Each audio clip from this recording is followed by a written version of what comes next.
নমস্কার বন্ধুরা, আবারও নতুন একটা রেসিপিতে আপনাদের সকলকে স্বাগত জানিয়ে আজকে রেসিপিটা শুরু করছি। তো বন্ধুরা, অবশ্যই প্রথম থেকে শেষ পর্যন্ত রেসিপিটা দেখবেন।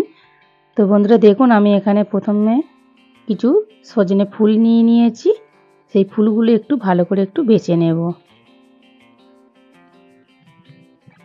তো বন্ধুরা, ফুলগুলো বাজার থেকে কিনে নিয়ে আসা হয়েছে। তো দেখুন, ফুলগুলো একটু ভালো করে বেছে নিচ্ছি, কারণ ফুলের মধ্যে যদি কোনো নোংরা থাকে তো সেই জন্য একটু ভালো করে বেছে নিচ্ছি। আজ একটা নতুন ধরনের রেসিপি শুরু করব, আপনারা অবশ্যই দেখবেন প্রথম থেকে।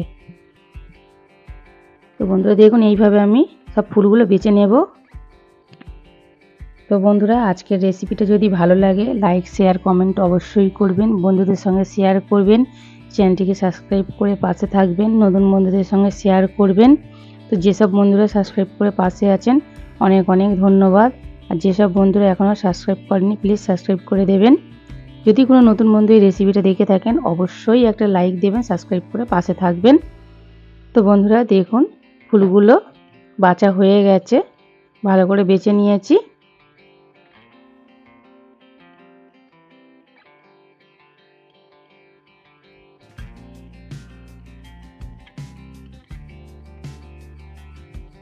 তো দেখুন বন্ধুরা, এইগুলো আর নেব না, বাদ দিয়ে দিয়েছি। এইগুলো বেছে নিয়েছি, এইগুলোই আমি আজকে রান্না করব।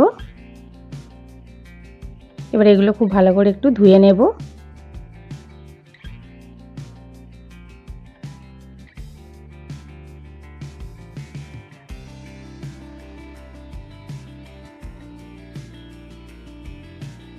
তো আমি তো কড়াই বসিয়ে দিয়েছি, কড়াইয়ের মধ্যে সরিষার তেল দিয়ে দিচ্ছি। তো তেলটা খুব ভালো করে গরম করে নিয়েছি। এবার তেলের মধ্যে দিয়ে দেবো একটা কাঁচা লঙ্কা, আমি 3 টুকরো করে নিয়েছি। লঙ্কাটা একটু ভাজা করে নেব।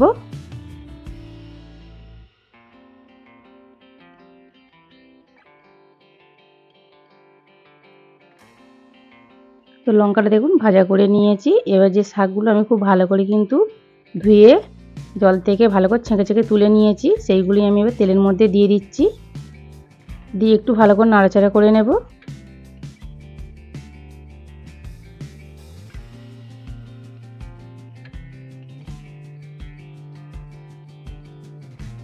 তো দেখুন বন্ধুরা, একটু ভালো করে নাড়াচাড়া করে নিয়েছি।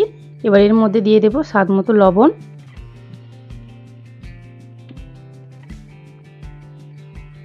দিয়ে আবারও খুব ভালো করে লবণটা ফুলের সাথে মিশিয়ে নেব।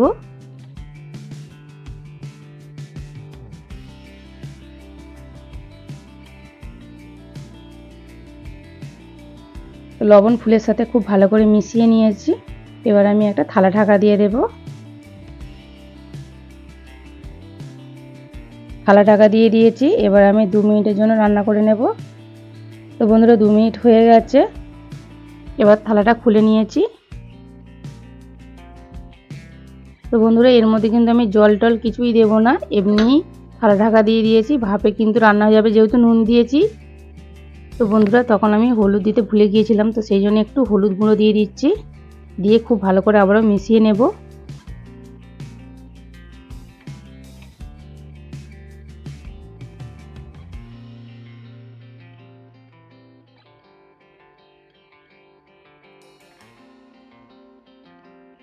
তো দেখুন বন্ধুরা, খুব ভালো করে মিশিয়ে নিয়েছি। এইভাবে কিন্তু আমি উল্টে পাল্টে খুব ভালো করে কিন্তু ভেজে নেব।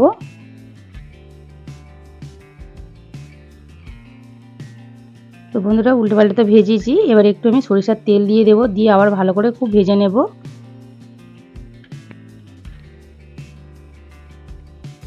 তো বন্ধুরা আপনারা অবশ্যই একবার এইভাবে সজনে ফুল ভাজা করে খেয়ে দেখুন, অসাধারণ লাগছিল কিন্তু খেতে।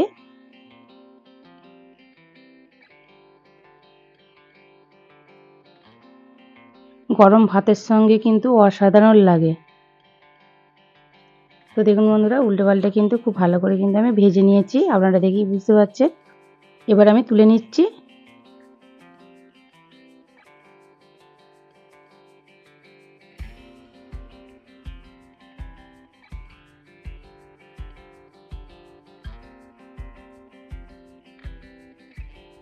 তো দেখুন বন্ধুরা কত সুন্দর দেখতে লাগছে, দেখুন অসাধারণ কিন্তু দেখতে লাগছে, আর খেতেও কিন্তু অসাধারণ হয়েছিল গরম ভাতের সঙ্গে, খুব ভালো লাগছিল খেতে। আপনারা অবশ্যই একবার এইভাবে সজনে ফুল ভাজা করে খেয়ে দেখুন, খুব ভালো লাগে। তো বন্ধুরা, দেখা হচ্ছে নতুন একটা রেসিপি নিয়ে। ততক্ষণ ভালো থাকুন, সুস্থ থাকুন, সাবধানে থাকুন।